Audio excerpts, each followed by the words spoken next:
Hello everyone. Today is January the 7th, and we're going to be reading Matthew 5 today. So let's get right to it. It's going to be a long chapter. It's a Sermon on the Mount. So let's get going.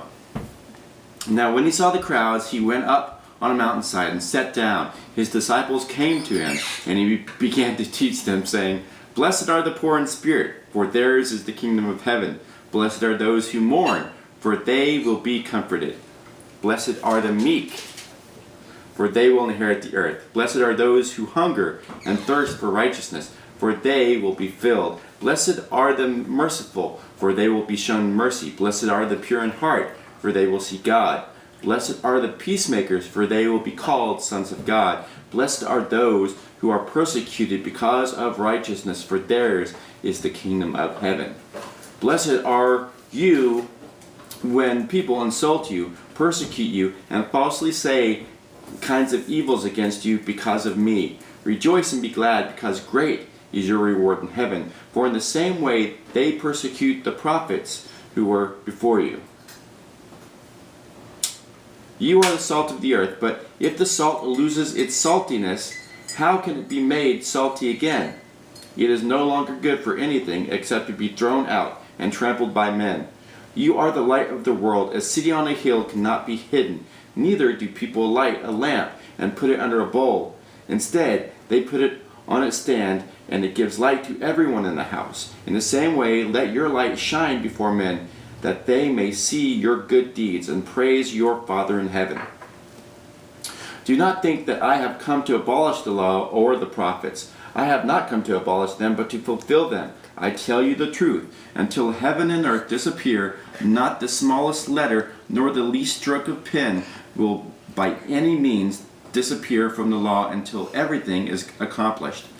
Anyone who breaks one of the least of these commandments and teaches others to do the same will be called least in the kingdom of heaven, but whoever practices and teaches these commandments will be called great in the kingdom of heaven. For I tell you that unless your righteousness surpasses that of the Pharisees and the teachers of the law, you will certainly not enter the kingdom of heaven. You have heard that it was said to the people long ago, do not murder, and anyone who murders will be subject to judgment. But I tell you that anyone who is angry with his brother will be subject to judgment. Anyone who says to his brother, Raka, is unanswerable to the Sanhedrin.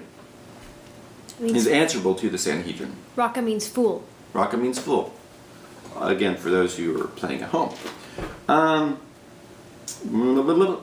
anyone who says, you fool, will be in danger of the fire of hell. And it's okay to say that since it's in the Bible. Just to let you know. Therefore, if you are offering your gift at the altar and there remember that your brother has something against you, leave your gift there in front of the altar. First go and reconcile to your brother, then come and offer your gift. Settle matters quickly with your adversary who has taken you to court. Do it while you are still with him on the way, or he may hand you over to the judge, and the judge may hand you over to the officer, and you may be thrown into prison. I tell you the truth, you will not get out until you have paid the last penny." Again, we have Laura with us during the reading today.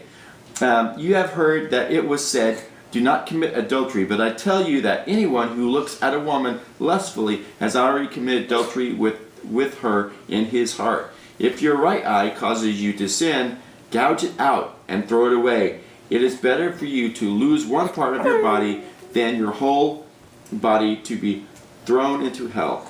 And if your right hand causes you to sin, cut it off and throw it away. It is better for you to lose one part of your body than for your whole body to go into hell. It has been said, anyone who divorces his wife must give her a certificate of divorce. But I tell you that anyone who divorces his wife, except for marital unfaithfulness, causes her to become an adulteress, and anyone who marries the divorced woman commits adultery. Again, you have heard that it was said to the people long ago, do not break your oath, but keep the oaths you have made to the Lord. But I tell you, do not swear at all, either by heaven, for it is God's throne, or by the earth, for it is his footstool, or by Jerusalem, for it is the city of the great king. And do not swear by your head, for you cannot make even one hair white or black. Simply let your yes be yes and your no be no. Anything beyond this comes from the evil one.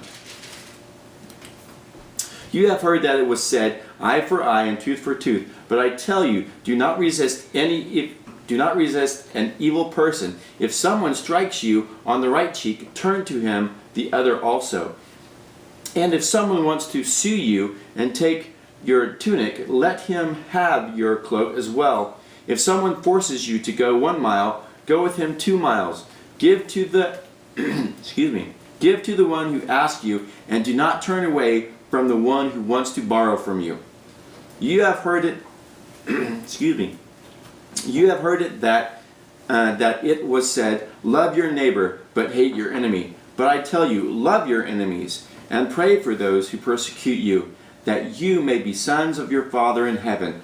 He causes his sun to rise on the evil and the good, and sends rain on the righteous and the unrighteous. If you love those who love you, what reward will you get? Are not even the tax collectors doing that? And if you greet only your brothers, what are you doing more than others? Do not even pagans do that? Be perfect, therefore, as your heavenly Father is perfect. So a lot of stuff going on there. It's been a great week. Outside of spending $1,000 to fix my Jeep. It's been a wonderful week. This has been the first week of Bryan Reads the Bible. Thank you all for joining us. It's been an amazing week, a great week. And have a great weekend. Happy Sabbath. And go in peace. Love you guys. Bye.